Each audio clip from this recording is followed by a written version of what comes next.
बारिश का मौसम जिसमें बादल दिल खोल कर बरसते हैं और बारिश के मौसम में मिट्टी की भीनी खुशबू भला किसे पसंद नहीं। लेकिन ये बारिश अगर अपने साथ कुछ ऐसा ले आए जिससे पीछा छुड़ाना मुश्किल हो जाए तो। यह कहानी एक 32 साल के आदमी समीर की है जो उस बारिश की रात में अपने ऑफिस से घर जा रहा था। लेकिन ऑफिस से निकलने में उसे देरी हो गई थी और उस दिन उसकी वेडिंग एनिवर्सरी थी। घर में उसकी पत्नी नीलिमा उसका इंतज़ार कर रही थी। लेकिन समीर की बाइक ख़राब हो गई थी।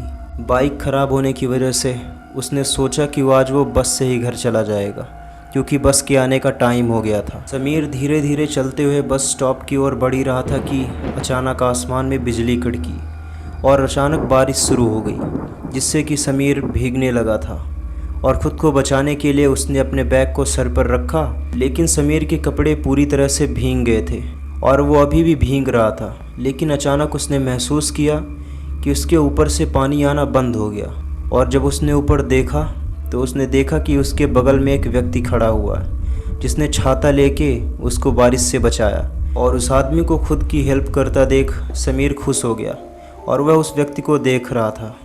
लेकिन वह व्यक्ति देखने में कुछ अजीब लग रहा था क्योंकि उस व्यक्ति ने अपने हाथ में दस्ताने, आंखों पर एक चश्मा और एक काली टोपी लगाई हुई थी। लेकिन समीर ने इन सब चीज़ों पर ज़्यादा ध्यान नहीं दिया। लेकिन तभी वो आदमी समीर से बोलने लगा, ये ज़िंदगी कितनी अजीब है ना, कहीं बारिश तो कहीं सूखा, कहीं ज़िंदगी तो कहीं मौत। लेकिन इस बात का समीर के पास कोई जवाब नहीं था, इसलिए उसने सिर्फ अपना सिर हिलाकर इस चीज़ के लिए हाँ बोला। तभी समीर को उसके फ़ोन की रिंग सुनाई दी।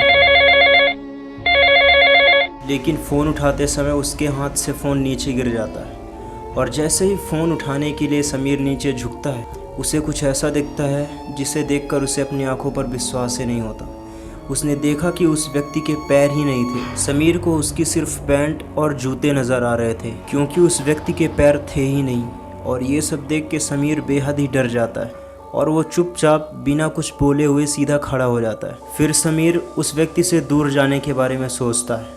लेकिन उसके बाद जब वो अपनी नज़रें चारों तरफ घुमाता है तब वह देखता है कि उस बस स्टैंड में उन दोनों के अलावा और कोई भी नहीं था। ये सब देखकर समीर बहुत डर जाता है और वो सोच में पड़ जाता है क्योंकि अब उसके पास कोई ऑप्शन ही नहीं था। बादलों की गड़गड़ाहट और आसमान में चमकती हुई बिजली उसे और ज़्यादा डरा रही थी। किसी तरह से हिम्मत जुटाकर समीर अपना फ़ोन निकालता है और अपनी पत्नी से बात करने की कोशिश करता है। लेकिन तभी समीर को उस व्यक्ति की आवाज़ सुनाई देती है जो कि समीर से कहता है कि नीलिमा को यहाँ बुलाना ठीक नहीं होगा समीर। और ये सुनकर समीर के पैरों तले ज़मीन खिसक जाती और समीर उस व्यक्ति से दूर जाने की कोशिश करता है और वह दौड़ते हुए रोड की दूसरी तरफ जाने की कोशिश करता है। समीर एकदम सीधे दौड़ता है, पीछे देखने की उसमें हिम्मत ही नहीं रह जाती। कुछ दूर आकर समीर थक जाता है और वो थक के बैठ जाता है। बैठने के बाद समीर अपनी सांसें नॉर्मल करने की कोशिश करता है। लेकिन उसके कुछ ही समय बाद समीर कुछ ऐसा देखता है जिसे देख के बाद समीर की सांसें थम जाती। वह देखता है कि वह व्यक्ति उसके बगल में बैठा हुआ है। यह सब देखने पर समीर को अपनी आंखों पर विश्वास ही नहीं होता। समीर वहाँ से उठता है और फिर से दौड़ना शुरू कर देता है और दूसरे स्थान पर जाने की कोशिश करता है कि तभी उसके सामने बहुत तेज़ी से बिजली कड़कती है और वह व्यक्ति उसके सामने आके खड़ा हो जाता है। और इस बार जब समीर उस व्यक्ति को देखता है तो वह देखता है कि उसके पैर पूरी तरह से अदृश्य हो चुके हैं। यह देखने के बाद समीर को अपनी आंखों पर विश्वास ही नहीं होता। वह व्यक्ति मुस्कुराता है और उसके बाद जब वो अपना चश्मा उतारता है तो उसकी आंखें एकदम काली दिखती हैं और उसकी आंखों से खून निकलता हुआ नज़र आता है। ये सब देखने के बाद मानो समीर की जान ही निकल गई। लेकिन किस्मत से समीर को बस की आवाज़ सुनाई देती और वह बस की ओर देखता है।